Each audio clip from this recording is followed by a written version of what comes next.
Hello friend, welcome back on my YouTube channel.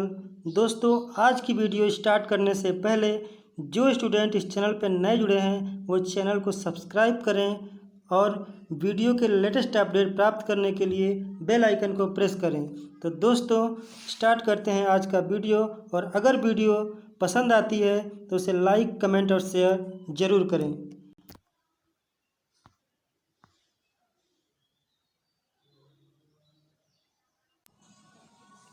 तो दोस्तों, चलिए स्टार्ट करते हैं आज का वीडियो।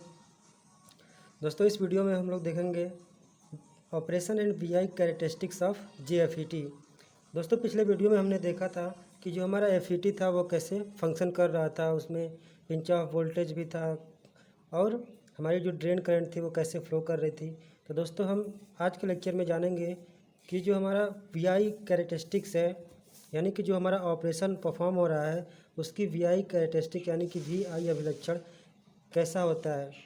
तो दोस्तों, इसके लिए हमारे ये 4 पॉइंट है। इस 4 पॉइंट के केस में हम वीआई अभिलक्षण को स्टडी करेंगे। दोस्तों, हमने यहाँ पे पहली कंडीशन हमने ली थी कि जब वीडीएस जो था वो हमारा 0 था, यानी कि ड्रेन और सोर्स पे हमारी कोई वोल्टेज अप्लाई नहीं थी, यानी कि उस केस में हमने ड्रेन और सोर्स को शॉर्ट सर्किट मान लिया था। और वीजीएस को यानी कि गेट वोल्टेज जो था उसको हम 0 से घटा रहे थे, यानी कि उस पर हम निगेटिव वोल्टेज अप्लाई किए थे, यानी कि निगेटिव वोल्टेज का मान हम क्या कर रहे थे, बढ़ा रहे थे। तो उस टाइम में हमको पिंच ऑफ वोल्टेज यानी कि कट ऑफ रीजन के कट ऑफ वोल्टेज मिलता था, जिसको हम बोलते थे pinch of voltage.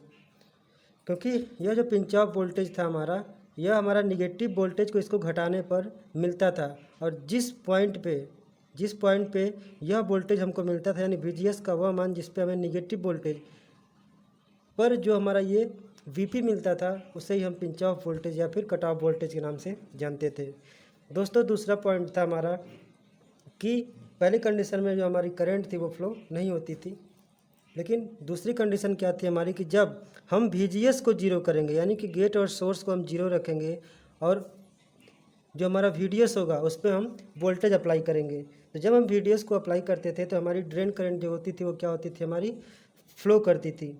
Drain current हमारी ड्रेन टू सोर्स फ्लो करती थी, क्योंकि जो हमारे इलेक्ट्रॉन थे वो हमारे सोर्स से ड्रेन की तरफ मूव करते थे। दोस्तों, अब हम बात करेंगे जो हमारा वीआई अभिलक्षण होगा उसमें हमारे कौन कौन सी चीज़ें परफॉर्म होंगी उसके बारे में जान लेते हैं। दोस्तों, जो हमारा वीआई अभिलक्षण होगा उसमें हमारा ओमिक रेजिस्टेंस आएगा, ठीक है, जिससे हमें पता चलेगा कि जो हमारा रेजिस्टेंस है वो फिक्स हो रहा है। जिससे जब फिक्स होगा, जब रेजिस्टेंस हमारा फिक्स होगा तो वोल्टेज और करंट जो यानी कि बहुत ही कम वोल्टेज पर हमारा जो करंट होगा वो मिलने लगेगा। इसी तरह से दोस्तों, हमारा सैचुरेशन करंट भी मिलता है और हमारा एवलांच ब्रेकडाउन भी परफॉर्म होता है। तो दोस्तों, चलिए स्टार्ट करते हैं वीआई अभिलक्षण। तो चलिए दोस्तों, देखते हैं इसका वीआई अभिलक्षण। दोस्तों, जो हमारा तीसरा पॉइंट था, तीसरे पॉइंट में हमारा जो तीसरे पॉइंट में क्या था कि जब हम वीडीएस के मान को क्या करते थे, इंक्रीज करते थे, और वीजीएस को हम क्या करते थे, 0 पे कांस्टेंट रखते थे। तो दोस्तों, यानी कि जब हमारा वीजीएस का जो मान होगा वो क्या होगा, 0, यानी कि यहाँ का जो पोटेंशियल है वो 0 है, यानी कि इस पर हमारा कोई वोल्टेज अप्लाई नहीं है। और यहाँ पे जो हमारा वीडीडी है, यानी कि ड्रेन और सोर्स के बीच का जो वोल्टेज है वो हमारा इंक्रीज करेगा। तो दोस्तों, जब हम इस वोल्टेज के मान को हम बढ़ाएंगे तो यहाँ पे जो हमारे इलेक्ट्रॉन है, एन चैनल में जो इलेक्ट्रॉन है वो क्या करेंगे, हमारा सोर्स से ड्रेन की तरफ मूव करेंगे, क्योंकि ये जो हमारा ड्रेन है वो पॉजिटिव से कनेक्ट है और इसका जो नेगेटिव टर्मिनल है वो सोर्स से कनेक्ट है। तो दोस्तों, हमको पता है कि पॉजिटिव जो होता है वो निगेटिव को हमेशा आकर्षित करता है, पॉजिटिव निगेटिव को क्या करता है, अपनी तरफ खींचता है। उसी तरह से निगेटिव क्या करता है, पॉजिटिव को अपनी तरफ आकर्षित करता है। तो दोस्तों, जो हमारे इलेक्ट्रॉन होंगे वो सोर्स से ड्रेन की तरफ मूव करेंगे, और जब हमारे इलेक्ट्रॉन सोर्स से ड्रेन की तरफ मूव करेंगे तो हमारी जो ड्रेन करंट है आई डी वो हमारी ड्रेन से सोर्स की तरफ मूव करने लगती है। तो दोस्तों, ग्राफ में हम देखते हैं कि जब हम वीडीएस के मान को बढ़ाते हैं तो हमारी जो ड्रेन धारा है वो क्या होती है, वीडीएस के साथ साथ बढ़ने लगती है। अतः दोस्तों हम ये देखते हैं कि VDS के बहुत कम मान पे हमारी ड्रेन धारा का मान क्या होता है, मिलने लगता है। दोस्तों इसके चैनल जो है, ये हमारा जो चैनल है, यह स्टार्टिंग में क्या होता है, इसके चैनल का जो प्रतिरोध होता है वो लगभग कांस्टेंट होता है, जिसके कारण हमें जब हमारा कांस्टेंट प्रतिरोध मिलेगा तो हम वोल्टेज वोल्टेज की थोड़ी मात्रा भी अप्लाई होगी तो हमारा करंट जो होता है वो फ्लो होना स्टार्ट हो जाता है। तो दोस्तों VDS के कम मान पर चैनल का जो रेजिस्टेंस है वो क्या है, फिक्स है, यानी कि चैनल का जो प्रतिरोध है वो क्या है, फिक्स है, जिसके कारण से हमारा ID का मान क्या होता है, मिलने लगता है। दोस्तों VDS के बहुत कम मान पे हमारी जो धारा होती है वो फ्लो करने लगती है, और हम VDS के मान को बढ़ाते हैं तो धारा हमारी क्या होती है, VDS के साथ साथ हमारी धारा का मान भी क्या होता है, बढ़ने लगता है। और इस तरह से हम देखते हैं कि यहाँ पर हमें एक कांस्टेंट कहने का मतलब है कि एक हमारी लीनियर लाइन मिलती है OA। ये जो ग्राफ है ये हमारा ID धारा जो है हमारी ड्रेन और सोर्स वोल्टेज को बढ़ाने के साथ साथ ही क्या होती है, लीनियरली बढ़ती रहती है। और इस प्रकार से जो हमारा जो प्रतिरोध मिलता है इसे हम बोलते हैं ओहमिक रेजिस्टेंस। क्या बोलते हैं, ओहमिक रेजिस्टेंस। इस प्रकार से जो हमारा प्रतिरोध प्राप्त होता है उसे हम बोलते हैं ओहमिक रेजिस्टेंस, यानी यहाँ से यहाँ तक का जो रीजन रहता है वो हमारा ओहमिक रेजिस्टेंस कहलाता है। दोस्तों आगे हम बात करते हैं कि जब एक ऐसा पॉइंट आता है, अर्थात हमने पिछले वीडियो में बताया था कि पिंच ऑफ वोल्टेज बताया था हमने। तो दोस्तों वह पिंच ऑफ वोल्टेज कब आता था कि जब इसके फिक्स मान पर हम इसकी वैल्यू क्या करते थे, बढ़ाते थे। जब हम इसके वोल्टेज को बढ़ाते थे तो ये जो हमारी अक्षय परत थी वो हमारी क्या होती थी, इंक्रीज होने लगती थी, और ये इंक्रीज होते होते एक ऐसा पॉइंट आता था जिस पे ये अक्षय परत और ये अक्षय परत दोनों आपस में क्या करती थी, एक दूसरे से टच करने लगती थी, और उस पॉइंट को हम बोलते थे कट ऑफ रीजन। और उस कट ऑफ रीजन के वह जो कट ऑफ रीजन था, यहाँ पे जो कट ऑफ हुआ था वो जो वोल्टेज था इस वोल्टेज को बढ़ाने पे हमें मिलता था, और इसी वोल्टेज पर यानी कि जिस वोल्टेज पर यह पॉइंट हमको मिलने लगता है उसे हम बोलते हैं पिंच ऑफ वोल्टेज। अर्थात जिस वोल्टेज पर, जिस निगेटिव वोल्टेज पर ये जो दोनों अक्षय परत हमारी एक दूसरे को टच करती हैं उस वोल्टेज को हम बोलते हैं पिंच ऑफ वोल्टेज। दोस्तों पिंच ऑफ वोल्टेज मिलने के बाद जब हम VDS का मान बढ़ाते हैं तो उस समय जो हमारी ड्रेन करंट होती है वो क्या होती है, हमारी कांस्टेंट हो जाती है, अर्थात वह सैचुरेशन की अवस्था में चली जाती है। अर्थात जब हम VDS के मान को इंक्रीज करते हैं तो उस समय जो हमारी ड्रेन करंट होती है अपने मैक्सिमम करंट को क्या करती है, कांस्टेंट कर लेती है, और इस समय जो हमारी धारा होती है वो इंक्रीज नहीं होती है और अपने सैचुरेशन की अवस्था को प्राप्त कर लेती है और कांस्टेंट हो जाती है। उस समय हम VDS के मान को कितना भी बढ़ाएं तो उस समय हमारी जो धारा है वो हमारी बढ़ती नहीं है और सैचुरेशन की अवस्था में बनी रहती है। दोस्तों इस पॉइंट को हम बोलते हैं IDSS। IDSS का मतलब ये है कि D और S का मतलब है ड्रेन से सोर्स करंट और S का मतलब है सैचुरेशन, यानी कि यह जो ड्रेन करंट है, ड्रेन टू सोर्स करंट है, वो हमारी क्या है, अब सैचुरेशन की अवस्था में है।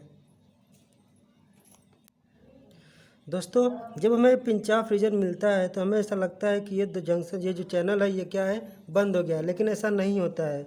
यह आभासी रूप से हमें ऐसा प्रतीत होता है कि जो चैनल है वो हमारा क्या है, बंद हो गया है, लेकिन चैनल हमारा बंद नहीं रहता है। और इस अवस्था में जो हमारी करंट है वो हमारी सैचुरेशन अवस्था में प्राप्त होती रहती है। दोस्तों जब हम VDS के मान को बढ़ाते हैं, अर्थात जब हमारा पिंच ऑफ वोल्टेज आने के बाद अगर हम जब हमारा पिंच ऑफ वोल्टेज प्राप्त होता है इस VDS के मान को बढ़ाने पर, तो वहाँ से लेकर के जब हम इस VDS को बढ़ाते जाते हैं, जब हम VDS को बढ़ाएंगे VP से और ज़्यादा, यानी कि पिंच ऑफ वोल्टेज से ज़्यादा बढ़ाते हैं तो हमारी जो ड्रेन करंट है वो सैचुरेशन की अवस्था में हो जाती है, और VP से ज़्यादा हमारा VDS का मान बढ़ाने पर ये धारा हमारी क्या होती है, सैचुरेशन की अवस्था में बनी रहती है। लेकिन जब हम VDS का मान एक ऐसा पॉइंट आता है, उस पॉइंट दोस्तों हमें पता है कि जब हम रिवर्स वोल्टेज का मान बढ़ाते हैं तो अक्षय परत की चौड़ाई क्या होती है, बढ़ने लगती है। जब हम रिवर्स वोल्टेज का मान बढ़ाते हैं तो जो अक्षय परत की चौड़ाई होती है वो क्या होती है, हमारी इंक्रीज होने लगती है, यानी कि बढ़ने लगती है। और जब हमारी अक्षय परत की चौड़ाई बढ़ती है तो दोस्तों उसमें जो होता है हमारा एवलांच ब्रेकडाउन की क्रिया उत्पन्न होती है, जैसा कि हम लोगों ने डायोड में, ट्रांजिस्टर में पढ़ा था। तो दोस्तों जब यहाँ पे रिवर्स वोल्टेज हम अप्लाई करते हैं तो इसके बीच में क्या होगा, हमारा एवलांच ब्रेकडाउन उत्पन्न होगा। और यह जो एवलांच ब्रेकडाउन की क्रिया हमारी उत्पन्न होती है वो हमारी इसके बीच में रिवर्स वोल्टेज हम बढ़ाते हैं तो उसके बीच में हमारे क्या होता है कि कोवेलेंट बॉन्ड टूटते हैं। इलेक्ट्रॉन और होल के पेयर के फॉर्म में क्या होते हैं, हमारे कोवेलेंट बॉन्ड टूटते हैं, जिसके कारण से वहाँ पे नंबर ऑफ इलेक्ट्रॉन और क्या होते हैं, मल्टीप्लाई होने लगते हैं, जिसके कारण से हमारी एवलांच ब्रेकडाउन की क्रिया उत्पन्न होती है। और जिस पॉइंट पे यह क्रिया उत्पन्न होती है उसे हम बोलते हैं रिवर्स ब्रेकडाउन। क्या बोलते हैं उसे, रिवर्स ब्रेकडाउन। और जिस पॉइंट पर यह वोल्टेज उत्पन्न होता है उसे हम बोलते हैं रिवर्स ब्रेकडाउन वोल्टेज। दोस्तों इस यहाँ पे आने के बाद जो हमारी आईडी करंट होती है उसका मान सडनली बहुत तेज़ी से बढ़ने लगता है। दोस्तों ये हमारा जो ग्राफ है ये पूरा का पूरा हमारा JFET के ऑन से लेकर के पूरा ऑफ तक का प्रोसीजर शो करता है। दोस्तों हमने जब देखा था स्टार्टिंग में जब हमारा VGS का मान 0 था और हम VDS के मान को इंक्रीज कर रहे थे तो हमारी ड्रेन करंट क्या हो रही थी, अपने सैचुरेशन की अवस्था को प्राप्त हो जाती थी। क्लियर है। उसके बाद जब हम पिंच ऑफ वोल्टेज के ज़्यादा बनाते थे तो यह जो हमारी करंट थी वो हमारी सैचुरेशन की अवस्था को प्राप्त हो जाती थी और एक ऐसा पॉइंट आता था जिस पर ये जो हमारी करंट थी, यानी कि जो हमारी आईडी करंट थी, वो हमारी ब्रेकडाउन की अवस्था को प्राप्त हो जाती थी। दोस्तों इसी प्रकार से हम जब भी VGS के मान को बढ़ाकर, यानी कि VGS के मान को -1 वोल्ट पर फिक्स करके हम VDS के मान को इंक्रीज करते हैं तो हमारी जो आईडी करंट का मान होता है वो हमारी जो VGS पे मिलता है उससे कम हो जाती है। कम इसलिए हो जाती है क्योंकि जब हम VGS का मान इंक्रीज करते हैं तो ये हमारे जो चैनल की चौड़ाई थी, वो सपोज जो चैनल की चौड़ाई हमारी पहले इतना थी, वो 1 वोल्टेज पे क्या होती है, इतना बढ़ जाती है। जब हमारी चैनल की चौड़ाई इतना बढ़ेगी तो हमारा जो ये गैप होता है, ये जो प्रतिरोध होता है वो बढ़ जाता है, यानी कि उसमें से हमारे कम इलेक्ट्रॉन पास होंगे और जितने भी इलेक्ट्रॉन उसमें से पास होंगे उतनी ही मात्रा में हमारी धारा प्रवाहित होती है।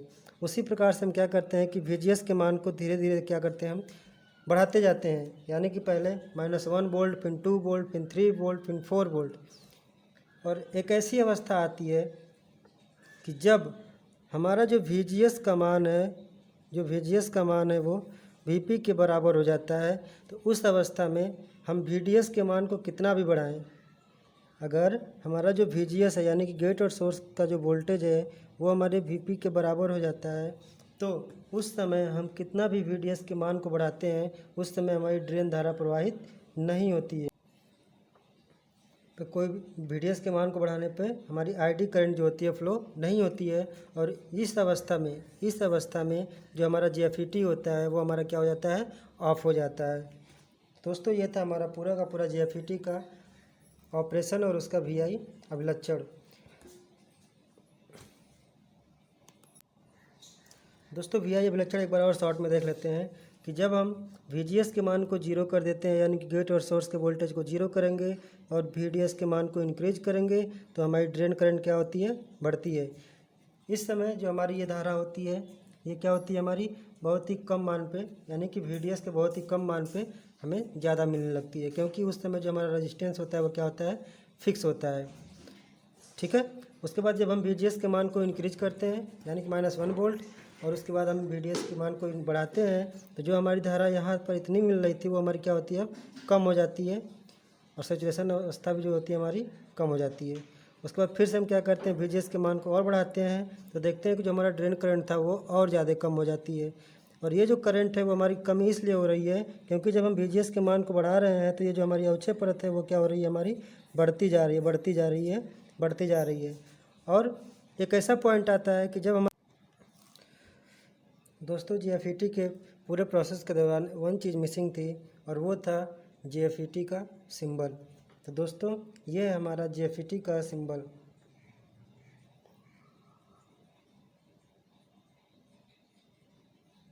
ये है हमारा ड्रेन, ये है सोर्स और ये हमारा है गेट। दोस्तों जैसे हम ट्रांजिस्टर का सिंबल बनाते थे NPN और PNP, PNP और NPN, तो हम क्या करते थे कि ये जो हमारा ट्रांजिस्टर का सिंबल था इसमें हमारा जो एरो था वो एमीटर टर्मिनल पे था और वो एरो डिसाइड करता था कि जो हमारा कौन सा ट्रांजिस्टर है, NPN है या फिर PNP। तो दोस्तों इसी तरह हमारा ड्रेन जो हमारा GFET का जो सिंबल है उसमें हमारा गेट पे क्या होगा, हम एक अंदर की तरफ एरो दिखाते हैं जो हमारा शो करता है कि ये जो हमारा है कौन सा है, वो N चैनल GFET है। और अगर एरो हमारी क्या होती है, बाहर की तरफ निकलती है तो ये हमारा होता है P चैनल। दोस्तों यह थी हमारी आज तक की GFET का फुल कंस्ट्रक्शन, वर्किंग एंड उसका VI अभिलक्षण।